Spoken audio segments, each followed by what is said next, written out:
Bonjour à tous, on va s'intéresser aujourd'hui à la correction de l'exercice 3 de probabilité du sujet de spécialité mathématique du 11 mai 2022, c'est-à-dire d'aujourd'hui. Donc on commence par l'énoncé, on a une entreprise où il y a des femmes et des personnes qui font un stage. On vous demande d'abord dans la question 1A de trouver la probabilité des personnes qui font un stage, de la donner. Et ça c'est donné dans l'énoncé. On vous dit que 25% des personnes salariés font un stage, donc P de S égale 0,25. La question d'après, c'est recopier l'arbre et compléter. Donc si on recopie l'arbre, on a donc F bar, donc femmes et hommes. Ensuite, on a les personnes qui ont fait le stage, pas fait le stage, pas fait le stage. Alors, qu'est-ce qu'on a comme données?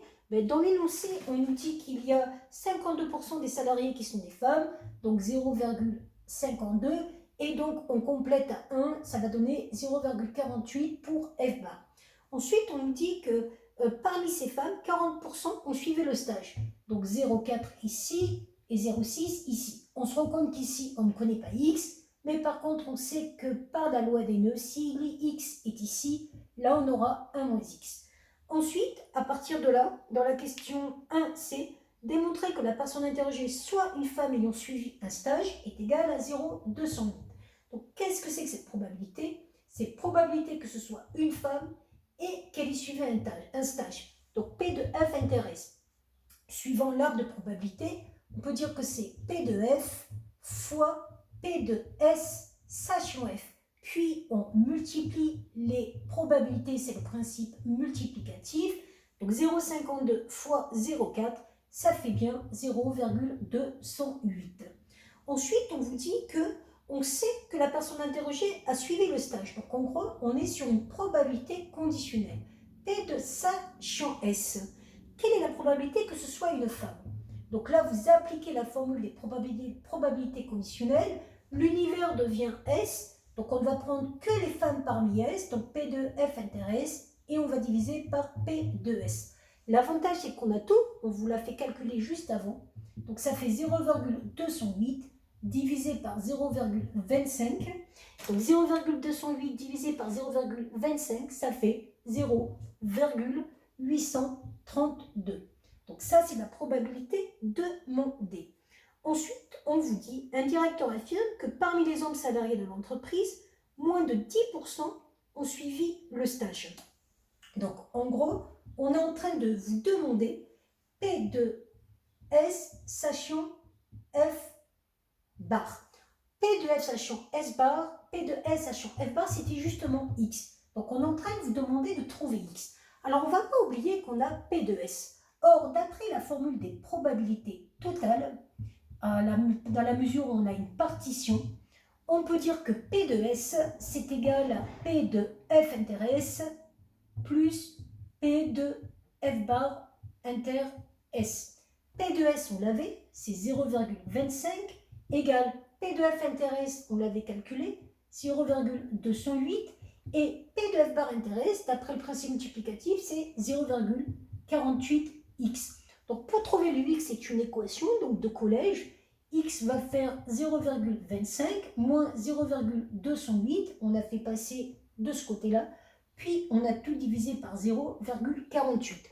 Donc j'ai trouvé comme résultat 0,0875. Ce qui correspond à 8,75%. On a bien un résultat qui est inférieur à 10%. Le directeur a donc raison. Donc ça, c'était la première partie. Pour la deuxième partie, on va utiliser une loi binomiale et on va expliquer pourquoi. Donc dans la deuxième partie, on vous dit qu'on s'intéresse à x, la variable aléatoire, qui a un échantillon de 20 salariés, donc n égale 20, va lui associer le nombre de salariés ayant suivi un stage. Donc on va s'intéresser à P de S qui est égal à 0,25. Donc ici vous avez une loi binomiale de paramètres NP qui est égal à 20 et 0,25. Pourquoi?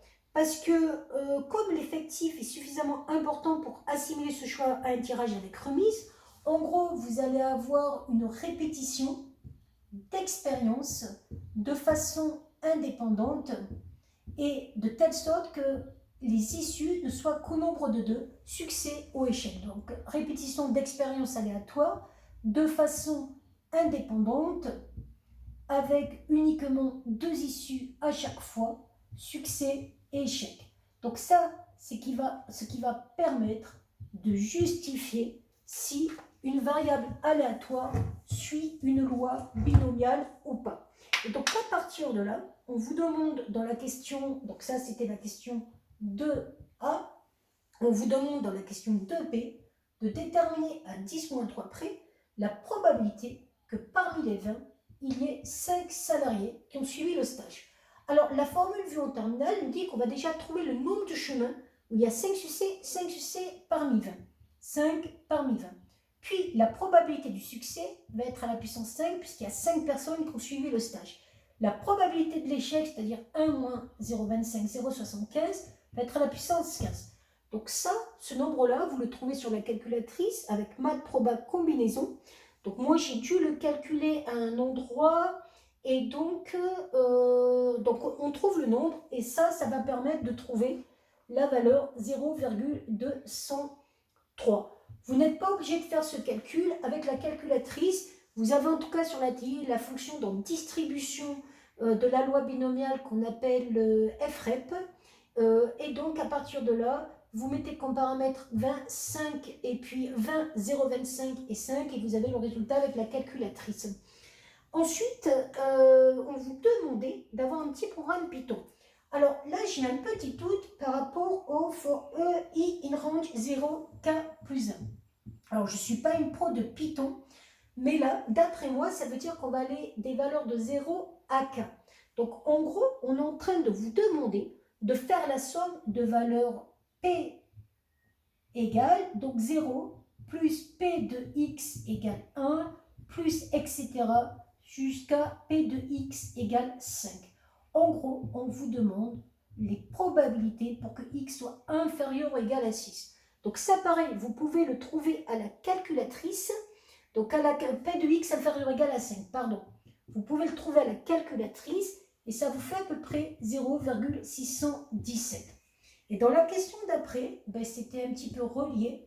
On vous demandait de déterminer la probabilité qu'au moins 6 salariés dans un échantillon de 20 aient suivi le stage. Donc P de X supérieur ou égal à 6. Donc là, on va aller à l'événement contraire, 1 moins P de X inférieur ou égal à 5, ce qui va faire à peu près 1 moins 0,617, ce qui va faire comme valeur approximative donc 0,383.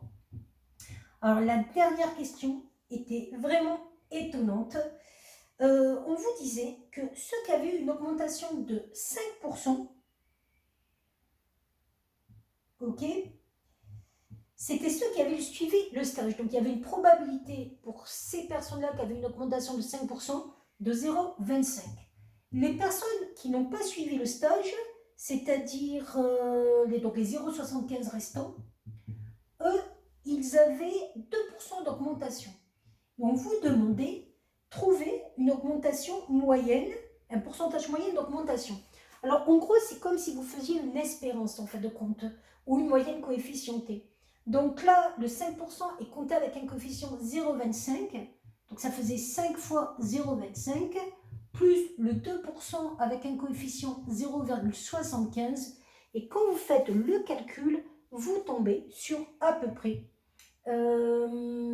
Alors, j'ai pas dû faire le bon calcul, donc on va le faire de suite. 5 fois 0,25 plus 2 fois 0,75, ça fait à peu près 2,75% par rapport à la question posée. Voilà.